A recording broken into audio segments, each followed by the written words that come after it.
Oh man, creepypastas. Back in the early 2010s era, you couldn't escape the mention of Slenderman or Jeff the Killer just about anywhere you went. Stories, fan-made movies, and some very late to the party Hollywood films would flood every part of the internet. That being said, it only makes sense that creepypastas would eventually bleed into gaming, and not only make its way into gaming, but gain a lot of popularity thanks to Let's Plays. Thanks to current trends at the time of jump scaring video games being popular, it was easy to see how easy it would be to cross creepypastas into a pretty simple game design. And before we go too far, I'm talking strictly games based on like creepypastas, like the monsters, not just like gaming creepypastas. So we're not going to be talking about Sonic.exe or Ben Drown. You can go anywhere on YouTube and search up people talking about those stories like they are still scary. No. This is more about the Slender the 8 Pages back in the day, and that actually is the first game we're going to cover.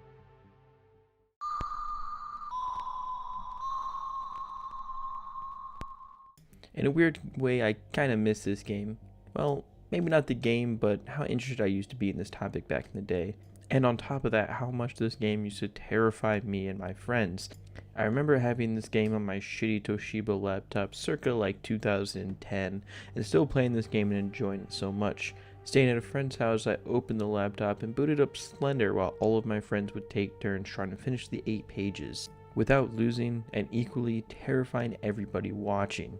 That being said, I had no idea how much this game was held at a high regard. Replaying it even like a year later, this thing did not hold up at all, and I think that's because part of the charm was showing it to new people. You run out of people to show it to, the game really doesn't hold up. On top of that, it was a very simple collection game where you run around the same map, looking for the same pages, run away from the same monster time after time. It did just enough to be unique with the creature Slenderman, but didn't really do enough to be unique as its own standalone game, which we'll get to later. This felt like a free trial, and it makes sense because it was a free game, but instead of being, like a full-fledged game, it just kind of felt like this demo that the devs had been working on to pull in attention, and attention they got for one of their later projects. That being said, this game spawned an insane wave that followed it. Knockoffs and other games trying to jump on the trend started popping up with varying levels of success.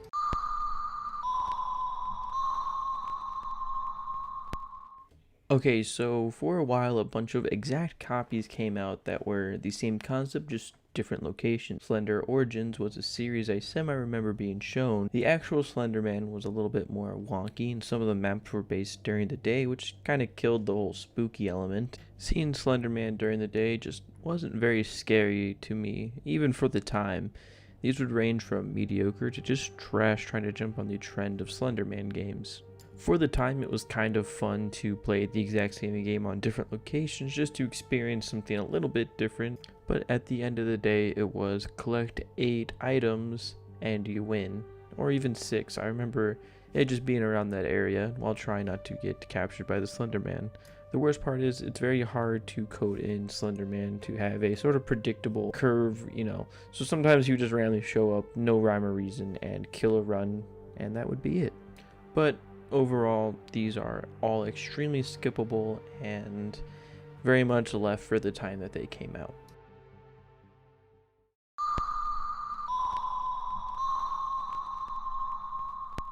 This game specifically was my favorite at the time. There was just so much more to enjoy from it than Slender the 8 Pages.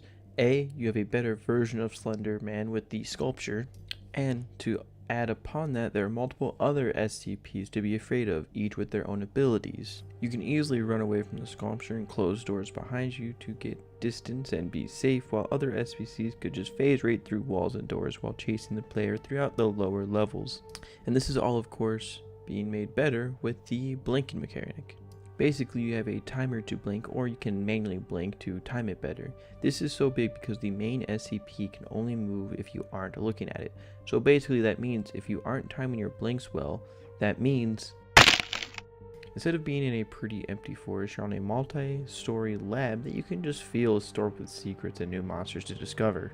This game was by far one of my favorite creepypasta-esque games, and it's still pretty fun and worth the tryout seeing how it is free.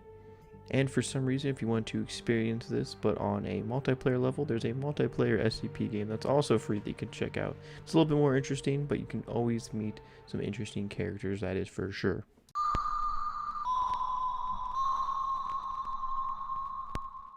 In 2015, this masterpiece came out basically to capitalize on this specific photo. This is the first game on the list I haven't played.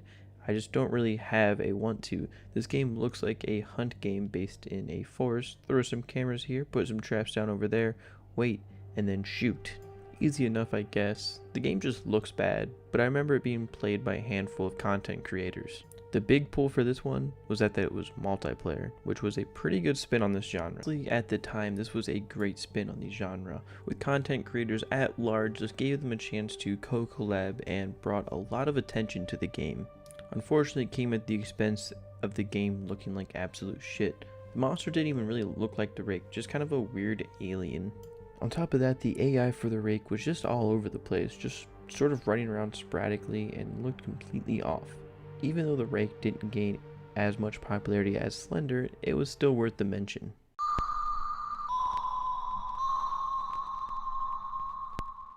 And now we've come full circle. I wanted to end this list with this game specifically. I talked pretty fondly of Slender the 8 Pages, even if it wasn't really that deserving of it. It's just something new at the time that came out at the perfect time to capitalize on an up-and-coming topic. But it was free, and obviously the studio wanted to make some money off this topic, so how do you do that? Well, with it only being a year later, we released a sequel that doesn't hold up at all. Made by the same people that made the 8 Pages, this game tried to stick to a loosely based story. The game looks a lot better, and the areas that you explore are even more enjoyable to explore compared to the 8 Pages. Also, Slenderman himself looks a lot better, getting a makeover of some sort. Even though the game is called Slender The Arrival, halfway through the mine level you just start fighting some random kid with a knife, and even though it does sort of follow in with the story, it feels out of place and not quite right for a Slender game. I respect them trying to mix it up with the different creatures. As I mentioned, SPC, that's what they did well, but this just wasn't it.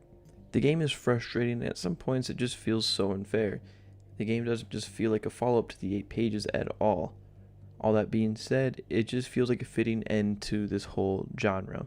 With how quick creepypastas grew, they lost their fame just as fast. People forgot about Slenderman and moved on to whatever thing was next. As interesting as a topic as Slenderman is, it's a lot more interesting when you have to fill in the blanks yourself. Why are you in this forest? Why are you looking for these 8 pages? Along the other side of Slender the Arrival, trying to fill in the blanks for you just doesn't really do it for me.